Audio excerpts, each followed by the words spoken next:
काय कशी आहे क्वालिटी? इकडे इकडे असं असं असं इकडे फिरवा भावाचा बड्डे आमच्या बारक्या. कशा जेवण कसं आपलं? आखी फॅमिली घेऊन आलाय. क्वालिटी कशी आहे ताई?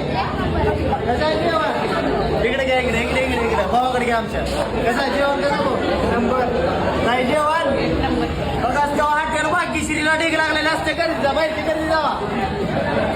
हा नंबर हॉटेल भाग्यश्री.